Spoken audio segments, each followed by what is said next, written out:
형제와 여러분 안녕하세요. 오늘은 8월 19일 금요일 누가 천국에 들어가는가 라는 제목으로 마태복음 19장 13절부터 22절까지를 묵상합니다. 그때 사람들이 예수께서 안수하고 기도해 주심을 바라고 어린아이들을 데리고 오매 제자들이 꾸짖거늘.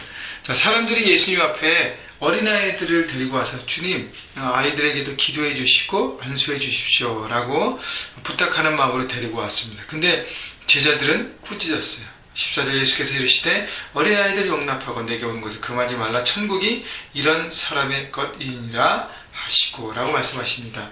우리 마태복음 18장에서도요 누가 천국에서 큽니까 할 때 어린아이와 같은 자들이 어린아이와 같이 되어야 천국에서 큰 자가 되니라라고 말씀하시잖아요. 그거랑 비슷한 얘기인데 제자들은 그 어린아이에 대한 하나님의 마음을 듣고서도 아이들이 오는 것을 꾸짖었어요. 왜냐하면 세상의 기준으로만 사람들을 생각했다는 것이죠. 제자들은 어린아이에 대한 주님의 말씀을 듣고서도요 깨달음이 없었어요. 여전히 세상의 기준으로 어린아이들을 받아주지 않고 존귀하게 여기지 않고 오히려 어린아이들을 데리고 오는 사람들을 책망했다는 것입니다. 근데 예수님은 어떻게 해요? 어린아이들을 용납하라라는 것이죠. 자, 세상의 기준과는 달라요. 하나님 나라의 삶의 기준과 백성이 되는 기준은 세상의 기준과는 다릅니다. 세상은요, 강력한 사람, 힘이 있는 사람, 능력 있는 사람, 뭔가가 이렇게 쓰임이 되고 필요로 되는 사람만 바라보는데 하나님 나라는 연약하고 소외된 사람에게도 모두에게 열려 있다는 것입니다.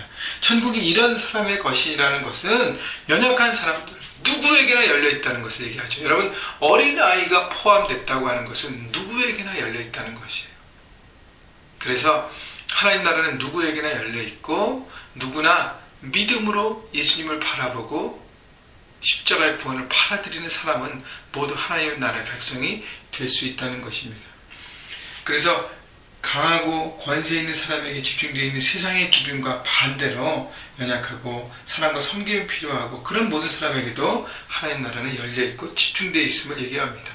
여러분 18장을 마태복음 18장 묵상할 때도 제가 언급드렸지만 어린아이는 순수합니다.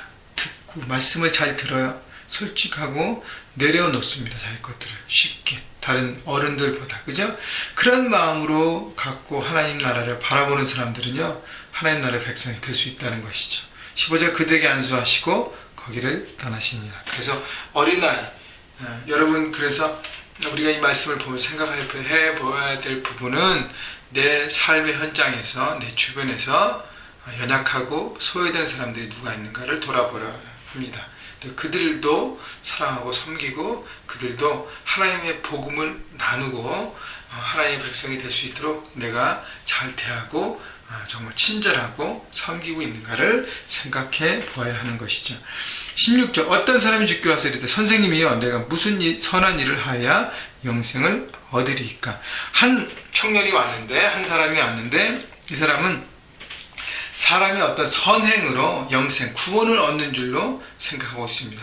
그래서 예수님은 주여라고 부르지 않고 선생님이 하는 것은 당시의 유대의 선생 랍비로 생각하는 것이죠. 그래서 하나님 나라의 백성, 구원받는 자가 되기 위한 조건이 믿음이 아니고 인간의 노력과 업적과 어떤 일에 대한 성취로만 생각하고 있는 것이죠. 그때 17절 예수께서 이르시되 어찌하여 선한 일을 내게 묻느냐. 선한 이는 오직 한 분이시니라. 선한 이가 오직 한 분, 하나님만이 오직 선하다고 말씀하신 것은 그럼 예수님도 선하지 않고 너도 선하지 않고 하나님만 선하다고 얘기하는 것이 아니라 하나님 한 분만 선하다고 얘기하는 것은 인간이 모두 뭐예요? 반대로 다 죄인이라고 얘기하는 것이죠. 이 부자 청년은 어떤 자기가 뭔가 선한 일을 통해서 많이 하고 있기 때문에 이것을 통해서 영생을 얻는다고 생각하고 있는데 예수님께서 말씀하신 것은 너도 죄인이야 라고 얘기하는 것이죠. 인간 모두는 죄인이라는 거예요. 그래서 인간 스스로의 능력으로 구원받을 수 없음을 얘기합니다. 그래서 십자가만이 하나님의 그 사랑을 받고 그 십자가를 믿는 믿음만이 바로 구원받는 하나님의 자녀가 되는 유일한 조건임을 말씀하고 있는 것이죠. 근데요, 그때는 예수님께서 십자가 지시기 전이기 때문에 예수님께서 이런 얘기를 하십니다. 내가 생명에 들어가려면 계명들을 지키라 하십니다. 여러분, 유대인의 삶의 방식, 그가 가장 가장 그 구원과 하나님 나라에 대해서 알아들 수 있는 그 개념을 집으셨는데 그것이 바로 십계명인 것이에요. 계명을 지키라는 것이에요. 왜냐하면 십계명에는 처음부터 네 번째까지는 하나님에 대한 계명, 다섯 번째부터 10번째까지 사람에 대한 계명이잖아요. 그죠? 두 가지를 보면서 하나님의 그 진리를 말씀하고 하려고 하는 것입니다. 그가 제일 잘하는 부분을 붙잡고 말입니다. 18절 이르되 어느 계명이 오니까 예수께서 이르시되 살인하지 말라, 간음하지 말라, 도둑질하지 말라, 거짓 증언하지 말라, 내 부모를 공경하라, 내 이웃을 내 자신과 같이 사랑하라 하신 것이나 바로 그 사람에 대한 6개의 계명을 주님께서 말씀하십니다. 20절 그 청년이 이르되 이 모든 것을 내가 지켰사온데 아직도 무엇이 부족하나이까. 여러분 보세요. 이 청년은 이 6가지 계명을 잘 지켰다고 얘기하죠. 그만큼 선행으로 어떤 선한 일로 어떤 자신들의 일로 어떤 그것으로 사람의 능력으로 구원과 영생을 이루려는 마음이 있었다는 것입니다. 예수님 그거 아셨기 때문에 그가 잘하는 부분들을 이렇게 붙잡고 그를 생각의 어떤 틀로 들어오게 하는 것입니다. 20절 그 청년이 이르되 이 모든 걸 내가 지키었사온데 아직도 무엇이 부족하나이까. 자, 그래서 이것을 듣고 싶었어요, 예수님. 그래서 예수께서 말씀하십니다. 21절 예수께서 이르시되 내가 온전하고자 할진대 가서 내 소유를 팔아 가난한 자들에게 주라. 그리하고면 하늘에서 보화가 내게 있으리라. 그리고 와서 나를 따르라 하시니. 예수님께서 이 청년이 잘 계명을 지키는 줄 알고 사람에 대한 계명은 네가 잘 지키는데 네가 온전하고자 할진대, 온전하고자 하는 것은 온전한 하나님의 사람에 대한 계명만 아니라 하나님에 대한 계명도 네가 온전히 지켜야 함을 알지 않느냐. 그래서 온전한 사람이 되기 위해서 하나님과 관계, 사람과의 관계가 모두 온전하게 되어야 되는데 온전한 관계를 갖기 위해서는 하나님과 올바른 관계를 가져야 된다라고 얘기합니다. 첫 번째부터 네 번째 계명이죠. 여러분, 재물과 하나님 두 주인을 섬길 수 있습니까? 없습니까? 없습니다. 그런데 이 22절에 보면 그 청년이 재물이 많으므로 부자 청년이었잖아요. 예수님 아셨잖아요. 그죠?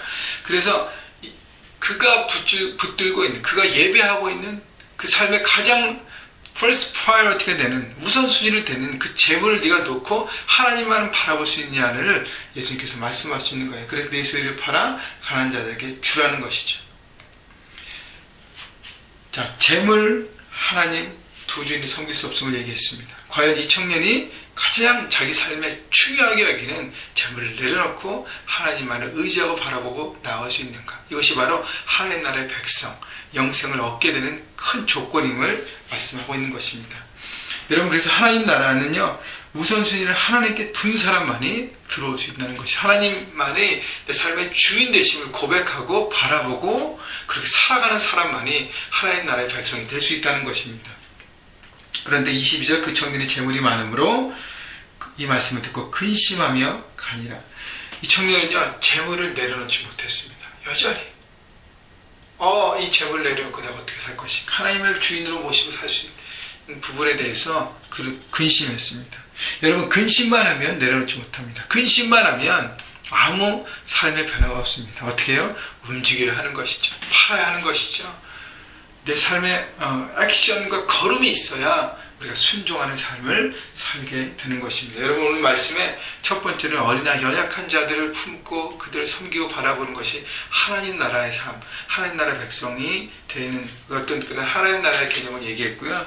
또 하나는 삶의 우선순위, 가장 최우선순위를 어디에 두는가를 말씀했습니다. 여러분, 재물과 하나님 우리 재물에 대한 설교를 계속 하고 있고, 우리 깨끗한 부자가 책이 여러분 사서 읽고 있으며 돌아가고 있는데, 여러분 물질에 대한 개념을 잘 아시고, 또 물질 외에 여러분 다른 것, 여러분 삶의 우선순위에 두고 있는 부분이 있나요? 그것도 주님께서 말씀하시죠. 그것은 내려놓아라 라고 말씀하십니다. 여러분, 내 삶의 가장 우선순위가 되고 있는 사람, 돈, 관계, 또 명예, 여러 가지들 있잖아요. 그걸 내가 과연 내려놓을 수 있는가? 내려놓아야 언제나 하나님 나라의 백성으로 살아가게 되는 것입니다. 여러분, 오늘도 그것을 여러분 삶 가운데 돌아보시고 천국 살아가는, 하나님 나라를 살아가는 여러분 모두가 되기를 주님의 이름으로 축원합니다.